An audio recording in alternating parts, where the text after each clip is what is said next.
আসসালামু আলাইকুম। আমন্ত্রণ বিডি মেঘনা নিউজ 24 সংবাদে। সাথে আছি আমি সানজিদ আক্তার স্মৃতি। শুরুতেই জানিয়ে দিব সংবাদ শিরোনাম, এরপর বিস্তারিত। বগুড়ায় মিথ্যে মামলায় গৃহহারা নারীর আত্মহত্যার হুমকি, স্টেডিয়াম ফাঁড়ির বিরুদ্ধে অভিযোগ।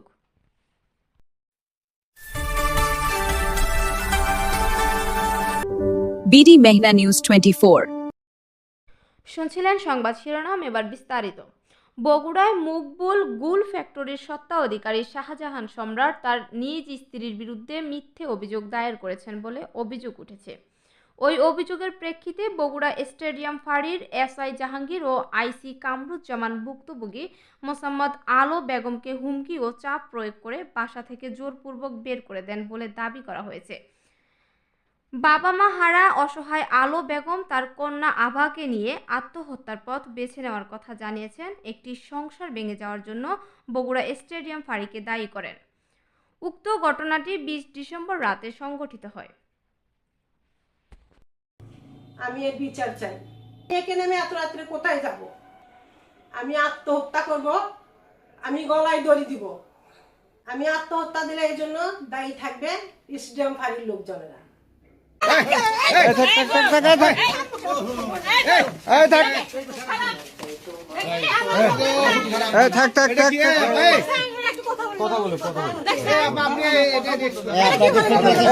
আপনি কি হন? ঠিক আছে তারপরে কোনো কথাবার্তা হয় নাই।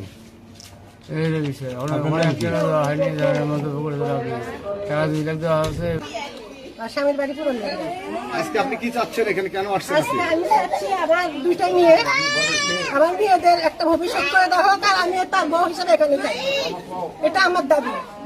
উনি কি আপনাকে ডিভোর্স করছেন? উনি আগে ডিভোর্স করে আবার পরবর্তী নিছে, নেওয়ার পরে আবার দ্বিতীয় বিয়ে করছে।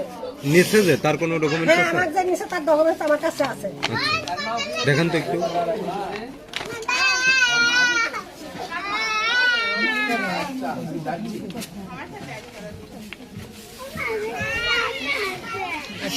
এই যে এটা তার ডকুমেন্টস।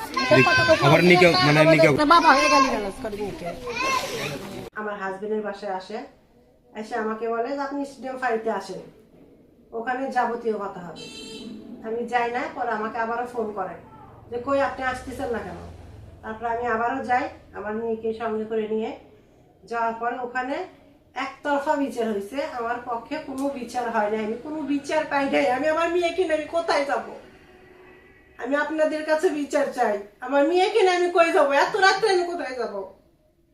আমাকে কেন স্টেডিয়াম ফাঁড়ি থেকে বের করে দেওয়া হইলো? এটা কি কোনো আইন? আমার কাছে কাগজপত্র সবকিছু আছে। বলে তো আপনি কোর্টে যান, কোর্ট থেকে রায় নিয়ে এসে বাসায় উঠবেন, তার আগে না।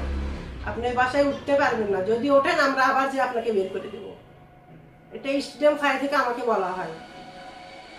ওখানে জাহাঙ্গীর নামে এক অফিসার ছিল, আরো অনেকেই ছিল, ইনচার্জও ছিল, কিন্তু আমি তার নামটা বলতে পারতেছি না। আমি এর বিচার চাই। আমার মেয়েকে নেমে এত রাত্রে কোথায় যাব?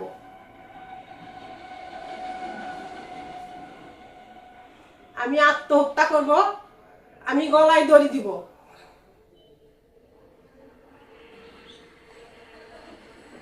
আমি আপনাদের কাছে বিচার চাই।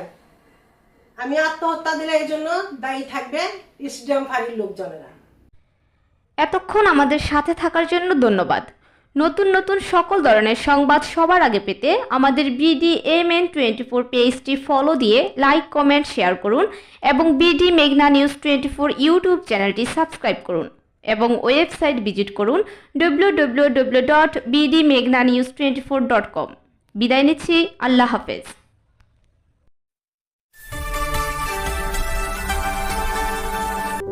বিডি মেঘনা নিউজ 24।